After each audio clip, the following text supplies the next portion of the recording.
And we are live, and I'm really excited for this matchup. TaeJa yesterday, and as of late, you mentioned, has been just showing phenomenal performances, winning a few majors as well. And now we get to see him go up against one of IM's rising stars. First, let's introduce our players here in the southwest position as the blue Protoss from LGIM. It is First. And in the northeast position as the red Terran from TeamLiquid, it is TaeJa. And again, if you want to support our players, you can go ahead and add them on Twitter. If you're supporting TaeJa, you can add @LiquidTaeJa, no spaces.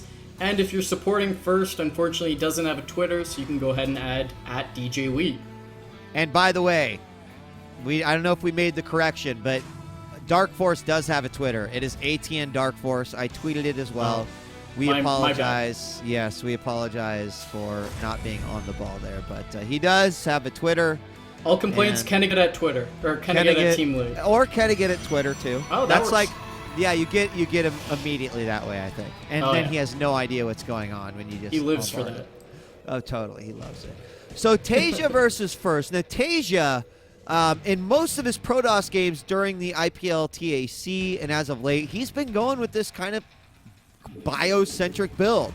Right. And you think about that a little bit. You think about that on paper, and you're like, my head hurts a bit because with things like Templar, with things like Colossus, you think that that's the worst possible thing that you can do. But TaeJa, with some amazing control, with his ability to use ghosts to their full potential, he makes it work for himself. And it's just one of those disgusting things because I can never do that in a million years, and I'm sure there's guys that play Terran that try to do the exact same thing and go, how does it happen? Like, my armies evaporate, but somehow we see all of this phenomenal unit retention coming out of TaeJa. Right. So we do have Probe trying to get out. He wants out bad. He almost got the supply depot. But a Gosu repair. More importantly, though, he is going to see the gas, which is going to be, if he hadn't already. I don't know if he did. I think he did see it already, actually. And that Probe actually tried to box out the SCV coming into repair. So really nice early game micro by both players. Now the Marine out. Gonna go to work on this Probe, who is unfortunately trapped in the main base of TaeJa. Probe, oh my god, okay, gets taken out. Crisis averted. But as you mentioned, TaeJa is one of those Terrans where, you know, your Gold League friend is trying to learn StarCraft 2, and you're like, well, what's this build? Why are you trying to do this? And it's like, well, TaeJa did. Yeah, well, that only works for TaeJa. You know, he's like the only Terran that feels comfortable, or at least looks comfortable, taking it to the late game TVP with his incredible EMPs, and he's always got a nice amount of Vikings and Viking control to disable and push back the Colossi. We've seen a lot of Terrans in TVP try to finish it off in the mid game with a lot of drops and multi-prong harassment. Of course, TaeJa does that, but I wouldn't say his style is very drop heavy. I'd say it's not. But you know what I think, Chill, is that because TaeJa just has phenomenal multitasking. There were even games yesterday where it was like, oh my god, he's got this massive force at his front. How is he going to be able to hold? He's like, oh well, I'll just drop the main, you know. Right, so his ability to be able to just hold, you know, something like that while actively really doing effective drops, I think that's where, while he might not be known for drop play, it's just in his hands, they are a very, very, very scary thing. And look at this. We got a Marauder, 3 Marines, and a Hellion who look like they might go out for some gateway unit hunting here on Cloud Kingdom. That would actually be a mighty fine little group, but maybe he's not going to extend himself out too far. Doesn't matter, though. The command center is going down, and we have a second gateway for First. The Robo's already up, but did not decide to go with an earlier Nexus. Mm-hmm. Looks like it's game 1. It's on a 2-player map, Cloud Kingdom. I believe both players just don't want to lose to anything sort of cheesy, so they're playing a slow game, kind of, you know, putting their feet in the water before they cannonball in, so to speak. And these Hellions did kind of sneak away, see if there was going to be an opportunity to possibly go into the main. Once they saw the Stalkers were running back, he decided to go against it. There's a scan to reveal all. The robotics facility, the 2 gateways, and now he's moving out to drop that Nexus. So although he didn't really get to take advantage of those 2 Hellions, I like the fact that he just pushed out, forced his opponent away from those Xel'Naga towers, and now we're seeing some additional barracks go down with, of course, the reactor on this factory so he can start to produce medevacs. But that goes to show, again, he's going to go with that bio-centric, bio-heavy type of play. And, again, if it works, then you might as well go for it. Uh-oh. Right. I see an observer going across the map. Well, see how long that guy stays alive. This is why First didn't fast expand, because he knows if he's got 2 orbital commands up, that observer will never get in. So he wants to rush observer before the second orbital gets up. Just genius play by First. But I mean, we've reached at the point of the mid game where both players have got their expansion starting. Gonna bolster their macro here a little bit. Looks like we've got a Twilight Council actually. Oh, he's going for it, dude. He's going for it. There it is. God. Oh wow. It just he doesn't miss it. He loaded up in the medevac, dropped down, scan, good game.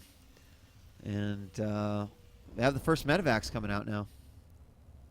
Yeah, I mean, everything moving on standard. The kind of unique thing about TaeJa in the mid game is seeing him typically drop those double evolution chambers as opposed to just the one and getting +1, and then getting some 1-1 timings instead of +1 timings. The observer seeing everything in TaeJa's main base. TaeJa preoccupied moving across the map. He's actually got his factory floating to help him scout as well. Hellion controlling the Xel'Naga watchtower, but you know, that's kind of the calling card of a more solid player, is focusing on upgrades more so than other players, because you know they really want to push it out to that later game when upgrades are really going to count for that much more. I feel like something tipped First off that maybe he was going to be dealing with drops inside his main base. He actually had a fair amount of his units over here inside the main. Now he's just left 4 stalkers inside while he goes and attacks at the front. Now, the factory's going to see these units, and quickly TaeJa will spring into action. That is just a juicy little group of units that he might be able to take out no problem, but quickly First is going to realize that he might be in some bad trouble and gets out of there. But there's the load up. Now, if he drops into the into the natural, which it looks like he's going to do, this could be incredibly devastating. He might even bring some units in from another side. He doesn't really have any, so he's going to have to maximize this. Here we go. Drop into the back. Certainly probes are going to fall, but how many will he get before he needs to get out of there? And there he stims forward, taking out a couple of units, going after probes once again, and there he lifts up a perfect execution there, taking out, I believe, 1 stalker, but more importantly, killing 8 probes on a fairly safe drop. Yeah, I mean, just keeping his opponent honest. Blink was complete there, as we saw a couple of blinks from First, so it was a dangerous maneuver. It's very easy to lose your drop, try to load and run away, and then just get blinked under and lose that entire drop. TaeJa now unloading, going to heal up, and he may go back for another attempt in the future. Observer is actually hanging over the natural at First, so he's really going to be wary about that drop coming back. Which, I mean, it's pretty crazy if you got a dedicated observer. There he's going to put the pylon down so he can use that observer elsewhere. And this is just going to prompt TaeJa to go ahead and find a nuke location to attack. Now, if he decides to attack in the main now, you'll notice that it's relatively undefended. The stalkers have left their post, but here we've got stalkers out in the middle of the map, blinking backwards once they realize they might be up against a pretty deadly force. But will he go to the third, load up here, and drop inside the main? Doesn't look like he's quite ready to commit to that yet. And let's just take a quick look at the upgrades right now for the bio of TaeJa. He's at +1 armor, or excuse me, +1 weapons, getting +2 weapons, waiting for +1 armor. There's the scan inside the main base of First. Again, he's anticipating a potential drop. Over on the Protoss side, though, upgrades currently at 1 armor, and +1 weapons are on the way. Which +1 armor would tend to lead to gateway heavy units, but it looks like TaeJa just going to try to charge forward a force field wall, going to isolate a lot of the units, but he does have medevacs if he chooses to jump over. Looks like he's just going to ride it out and actually land the factory to try to create some sort of choke point. Now lifting it up and pulling back. Let's see what he does here. It's a very tense situation. TaeJa does not want to get force fielded, especially with the stalkers on the high ground, trying to bait the zealots to charge forward and do some damage. There goes TaeJa spinning forward, trying to bait out the force fields. The force fields are fairly good, wrapping around. Stalkers from the high ground trying to rain down some damage. TaeJa forced to load up and run away. looks like a first victory there, but take a look at the supplies. 120 for TaeJa, 100 for first. Yeah, I don't know if TaeJa was just saying, I want to do something before the Colossus come out, but now he's going to have to deal with this first Colossus. He's going in again because he knows that the force fields are pretty much at an absolute minimum, and there we see a warp in. But with the Colossus coming out, he is going to retreat out of there. He doesn't want to lose any of these medevacs either. But the Colossus shooting too far forward, and that is the opportunity to stim. And that is exactly what makes TaeJa such a phenomenal player, just waiting for those opportunities, those positions where his opponent is just a little bit out of position, and then he's able to just stim forth a small amount of units and take it out. So that's a big victory here for TaeJa in the mid game. About 15 minutes into this one, no third base in sight for first yet, and we do see the third base going down right now for TaeJa. Yeah, very uncharacteristic play there by first, dropping that first Colossus. Got some stalkers, gonna have to blink away immediately, and do blink away. Just taking some shield damage. TaeJa loading up, and looks like he wants to drop it in the main and do a secondary attack, possibly around the natural. Some stalkers are there, equal to the task, with another warp in, some zealots and a colossi that's going to turn TaeJa away. But TaeJa is mining with the superior economy, as you mentioned, with that third base down, dropping a bunch of mules. You know, the longer that first gets delayed here, either attacking or getting a third base, the worse off he's going to be. And we do have the Ghost Academy down, so Ghosts are going to be the next thing coming out here for TaeJa. Not sure if we have any out quite yet. Looks like no, but not even any building. Waiting for that Mobius reactor to finish up, then he'll have Ghost to throw in. But because that initial Colossus was lost for first, he's still trying to get that count up. We don't really see any of a tech to Templar right now. And I think that's going to hurt him later on, because eventually the switch to Vikings, which looks like it's already happened, is going to take place. We have the first two out and two more joining up. And no, actually two additional. So we're going to have 6 out here in no time. Here come a few Zealots into the third, relatively undefended. Going to see that fourth being made as well. But TaeJa's looking very nice. Yeah, two things have happened because of this faster expansion for TaeJa. Take a look at the supplies, 173 to 131 TaeJa, advantageous in that situation. And secondly, look at the upgrades. TaeJa is sitting on 2-2, I believe, working on 3-3, already half completed on +3 attack. Meanwhile, first is on 1-1, doesn't even have a second forge. He just can't spare the minerals to continue with those upgrades. And he's going to go for it in the middle of the map. Did first extend himself out too much. TaeJa not jumping to action quite yet.